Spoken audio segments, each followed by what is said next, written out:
الحمد لله رب العالمين والصلاة والسلام على سيد المرسلين وعلى آله وصحابه أجمعين أما بعد قال النبي صلى الله عليه وسلم لكل نبي رفيق ورفيق في الجنة عثمان أو كما قال النبي صلى الله عليه وسلم۔ معزز سامعین کرام اور پردہ نشین خواتین، گزشتہ مجلس کے اندر یہ بات عرض کی گئی تھی، حضرت عثمان غنی رضی اللہ تعالی عنہ کے فضائل کے بارے میں کچھ باتیں آپ حضرات کی خدمت میں عرض کی تھی، اور بات ہماری یہاں تک پہنچی تھی کہ ایک ہے سارے صحابہ کو اللہ کے محبوب صلی اللہ علیہ وسلم کے جتنے صحابہ ہیں، ان صحابہ کے بارے میں قرآن کریم نے فرمایا ہے کہ وعد اللہ الحسنہ، ان کو جنت کی خوشخبری ہے، رضی اللہ عنہم ورضوا عنہ، اللہ ان سے راضی ہو گیا۔ ایک ہے وہ صحابہ جس کو عشرۂ مبشرہ کہا جاتا ہے، جو نبی کریم صلی اللہ علیہ وسلم نے اپنی زبان مبارک سے ان کو جنت کی بشارت سنائی ہے۔ تو صحابہ میں بھی حضرت عثمان ہے، عشرۂ مبشرہ میں بھی حضرت عثمان ہے، لیکن بعض مواقع ایسے ہیں کہ جن موقعوں پر نبی کریم صلی اللہ علیہ وسلم نے حضرت عثمان غنی رضی اللہ تعالیٰ عنہ کو جنت کی بشارت دی۔ آپ نے سنا ہوگا کہ مدینہ المنورہ میں ایک کنواں تھا جو ایک یہودی کی ملکیت میں تھا، جس کا نام تھا بیر روما۔ مسجد قبلتین جب ہم جاتے ہیں تو شمال کی طرف یہ کنواں واقع ہے۔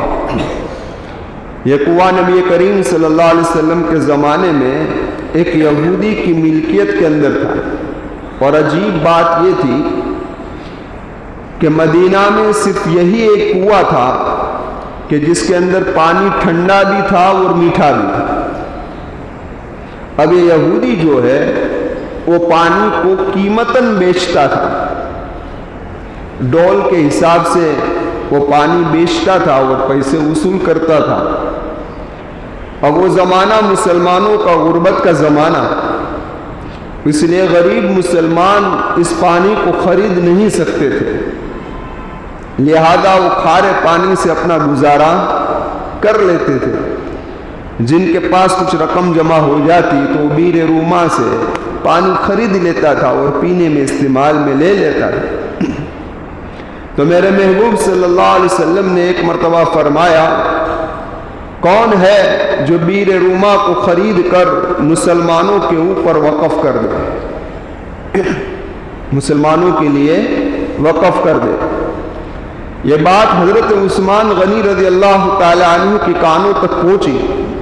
ساتھ میں میرے محبوب نے یہ بھی فرمایا تھا کہ جو بیر روما کو خرید کر مسلمانوں کے لیے وقف کر دے گا، میں جنت کی ضمانت لیتا ہوں۔ کس کی ضمانت؟ جنت۔ اب جس کی ضمانت محمد رسول اللہ نے، پھر کیا کہنا۔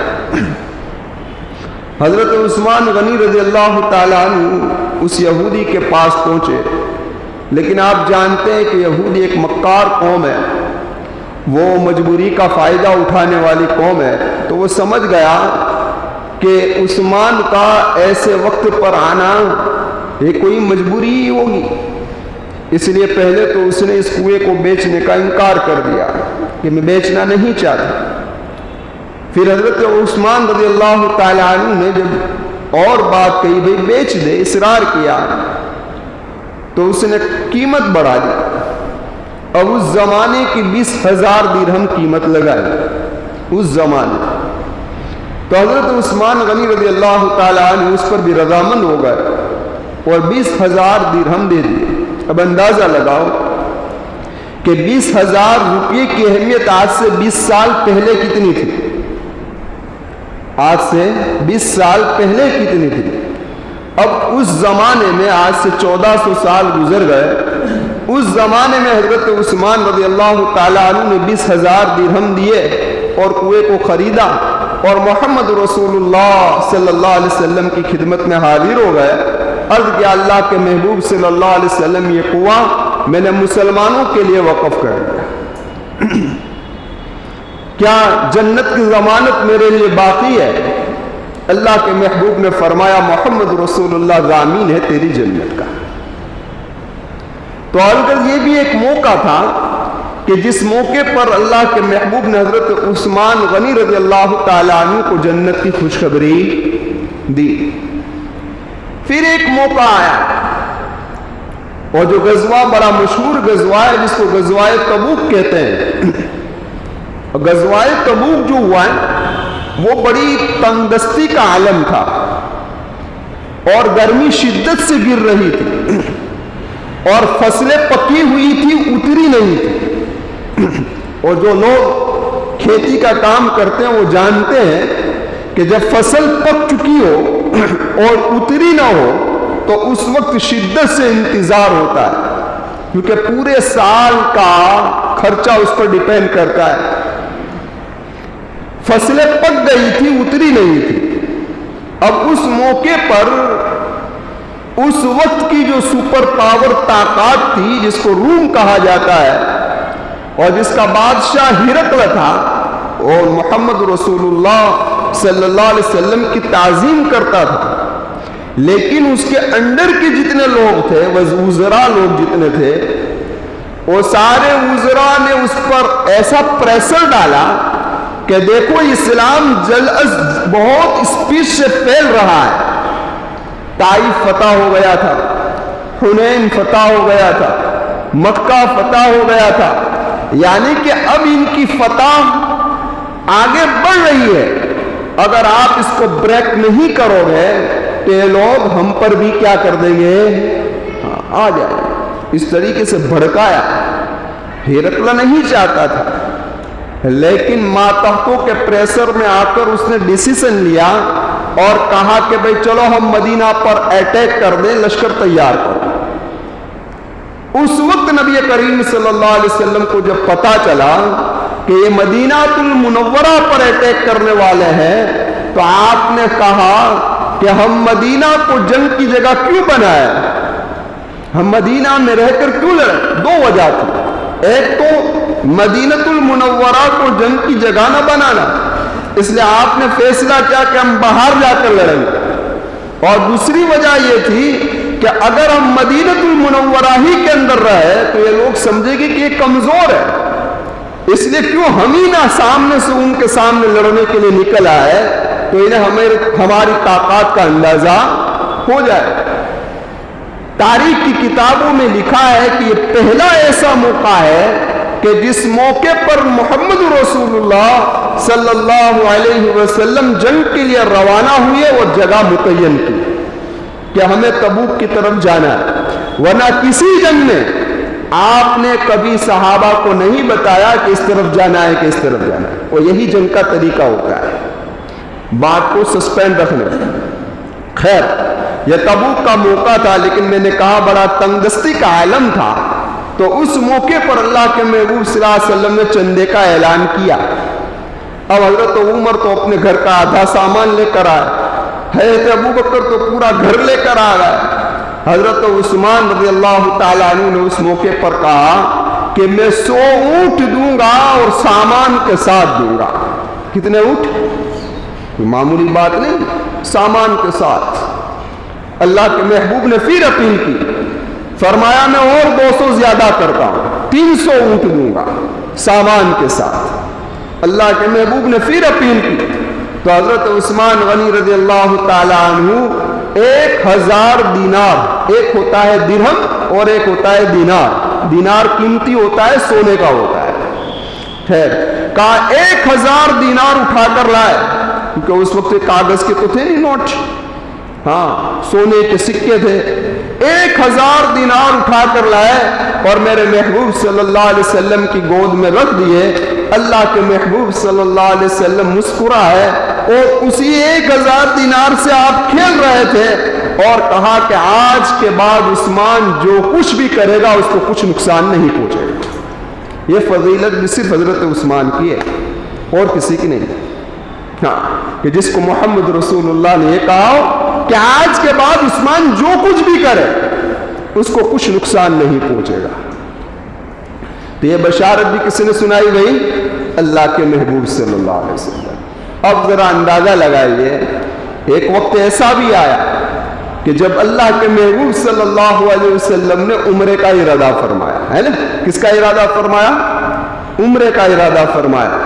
آپ 1400 صحابہ کرام کو لے کر مکہ المکرمہ کی طرف روانہ ہوئے.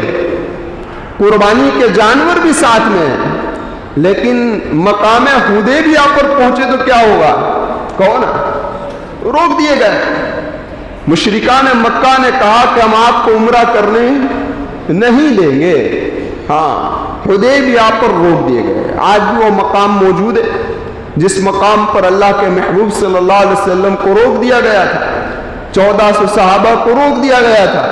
خیر اس موقع پر اللہ کے محبوب صلی اللہ علیہ وسلم نے حضرت عمر رضی اللہ تعالیٰ عنہ سے فرمایا. کیا فرمایا؟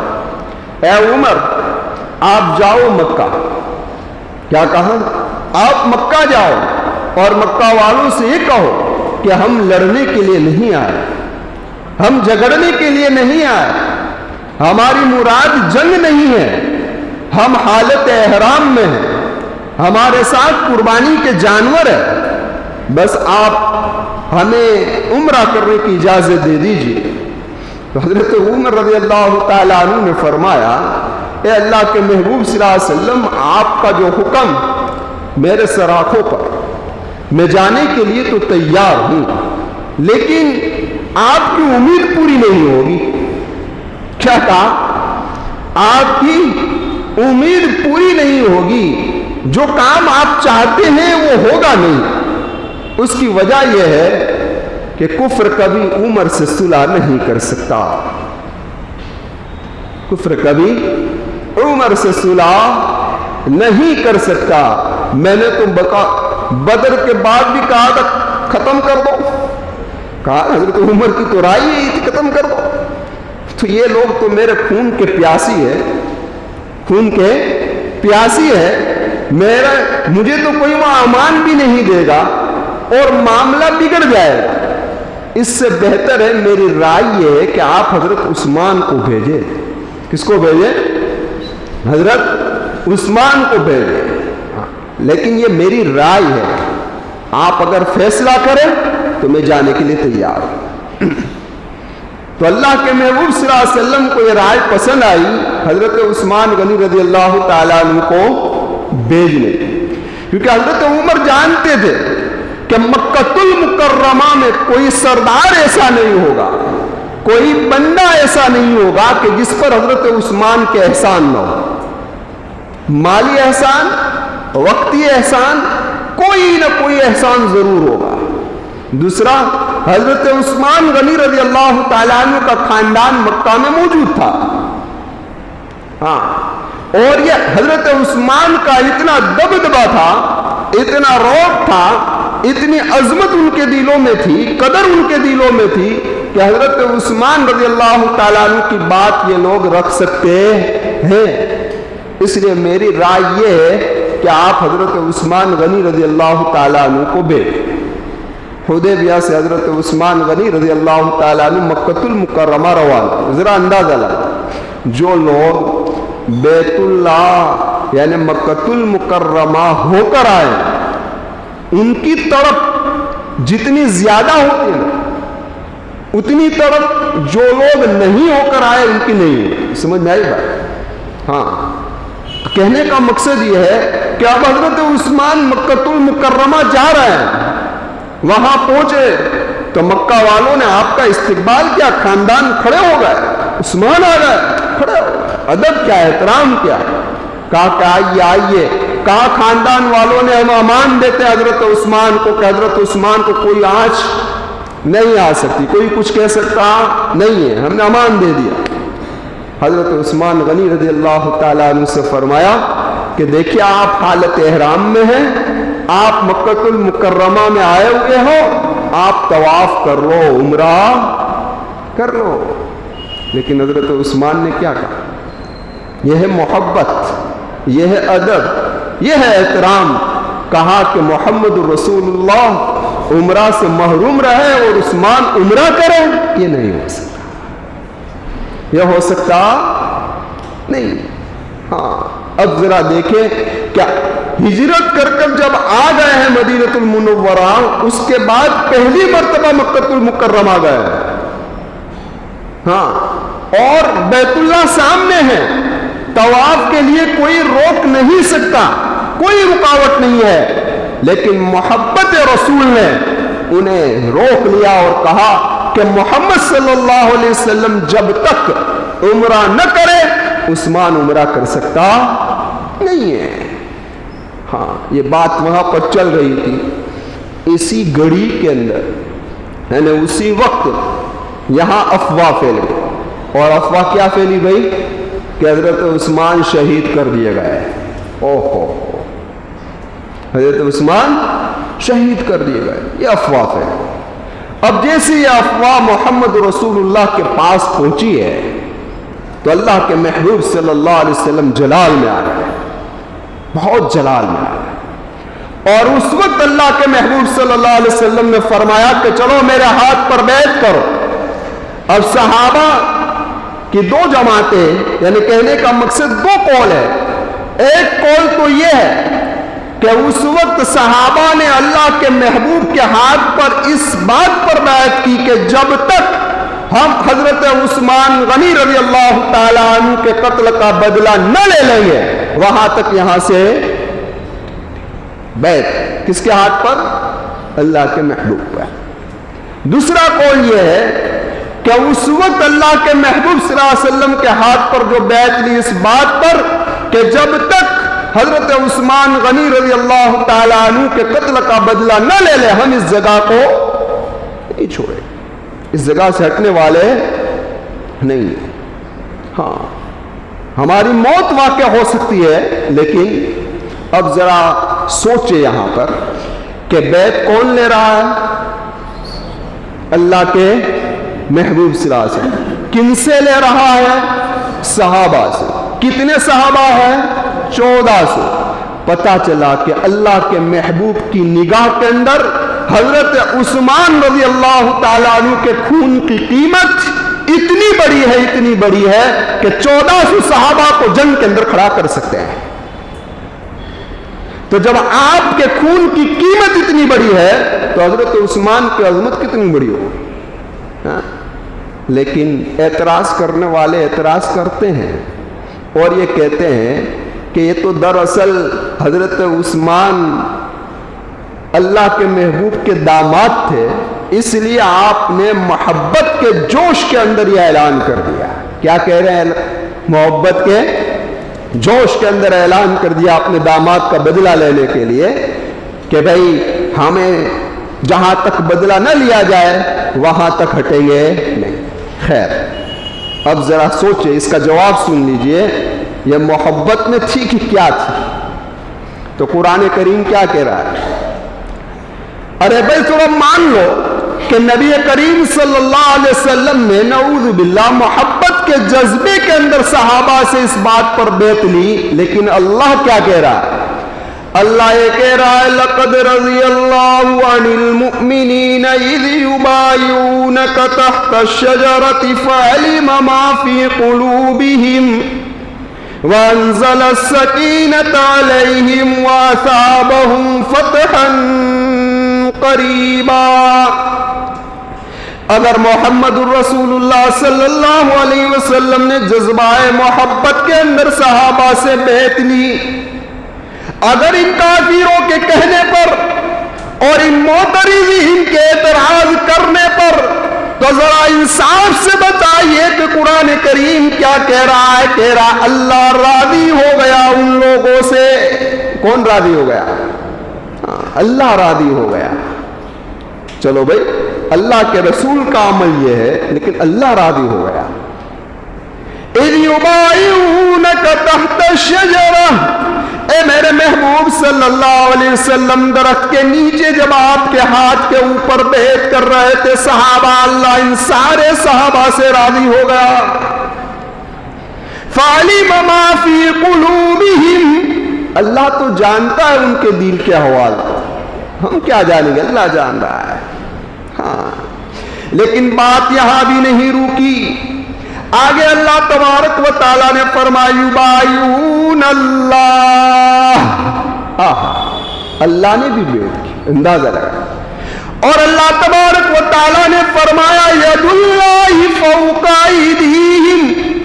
اے میرے محبوب صلی اللہ علیہ وسلم، جب صحابہ آپ کے ہاتھ پر بیعت لے رہے تھے اور آپ کا ہاتھ نیچے تھا اور صحابہ کے ہاتھ اوپر آتے گئے، اب قرآن یہ کہہ رہا ہے ید اللہ فوق ایدیہم، اللہ کا ہاتھ ان کے ہاتھوں کے اوپر تھا.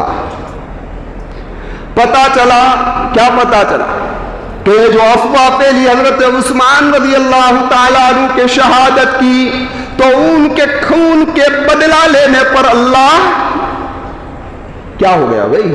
اللہ نے بھی ید اللہ، اللہ کا ہاتھ ان کے اوپر ہے. یہ فضیلت کس کو ملی؟ حضرت عثمان. لیکن جب یہ بیعت لی جا رہی تھی نا، اسی وقت محمد رسول اللہ صلی اللہ علیہ وسلم نے فرمایا میرا دل یہ گواہ دے رہا ہے کہ عثمان زندہ ہے. کیا کہا؟ عثمان زندہ ہے. اب ذرا دیکھیں، اب اللہ کے محبوب صلی اللہ علیہ وسلم نے اپنے بائیں ہاتھ کو اسی ہاتھ کے اوپر رکھا اور کہا کہ یہ میرا ہاتھ اور یہ حضرت عثمان کا ہاتھ. کس کا ہاتھ؟ حضرت عثمان کا. یہ فضیلت بھی حضرت عثمان غنی رضی اللہ تعالیٰ عنہ کے علاوہ کسی کو نہیں ملی کہ محمد رسول اللہ نے اپنے ہاتھ کو اس حضرت عثمان کا ہاتھ قرار دیا. کہ کس کا ہاتھ ہے؟ ہاں، حضرت عثمان. اب ذرا دیکھیں کہ حضرت عثمان کو جب پتا چلا کہ نبی کریم صلی اللہ علیہ وسلم نے اپنے ہاتھ کو میرا ہاتھ قرار دیا اور یہ ہاتھ بیعت ہو چکا ہے محمد رسول اللہ کے ہاتھوں کے اوپر، زندگی بھر اس دانے ہاتھ سے کبھی اپنی شرمگاہ کو نہیں چھوا، کبھی نہیں چھوا، کیونکہ یہ ہاتھ کی نسبت محمد رسول اللہ سے ہو. یہ ادب تھا، یہ احترام تھا. کہنے کا مقصد یہ ہے کہ یہ بھی فضیلت کس کو ملی؟ حضرت عثمان. یہ جو محراب بنا ہے، سب سے پہلے محراب بنانے والے کون؟ حضرت عثمان. ابھی جو اذان ہوئی نا جمعہ کی، یہ جمعہ کی اذان شروع کرانے والے کون؟ حضرت عثمان. اذان کو جو بلند طریقے سے دیا جاتا ہے نا، اور تکبیر کو آہستہ، اس کی ابتدا کرنے والے کون؟ حضرت عثمان. اور حضرت ابراہیم اور حضرت لوط علیہم السلام کے بعد اہل و عیال کے ساتھ، بیوی بچوں کے ساتھ ہجرت کرنے والے سب سے پہلے حضرت عثمان ہے. کون ہے؟ سب سے پہلے حضرت عثمان ہے. تو یہ فضائل ہے آپ کے، یہ مناقب ہے آپ کے، جو کتابوں کے اندر اور صحیح روایتوں کے اندر لکھے ہوئے ہیں. دراصل مجھے تو واقعہ پیش کرنا تھا کون سا؟ شہادت کا، لیکن یہ دو مجلس فضائل پر چلی گئی. ابھی بھی بہت سارے فضائل ہیں، لیکن اب میں بیان نہیں کروں گا، یہیں روک دیتا ہوں. آئندہ جمعہ کو آپ کی شہادت کا واقعہ پیش کروں گا، کیونکہ بات چھیڑ دی ہے. لیکن آئندہ جمعہ کو دراصل موقع تو ہے حضرت عمر رضی اللہ تعالیٰ عنہ کی شہادت، کیونکہ پہلی محرم کو شہید کون ہوئے؟ حضرت عمر رضی اللہ تعالیٰ عنہ. لیکن نیکسٹ آئندہ جمعہ کو انشاءاللہ حضرت عثمان رضی اللہ تعالیٰ عنہ کی شہادت کا واقعہ آپ حضرات کے سامنے پیش کروں گا. ایک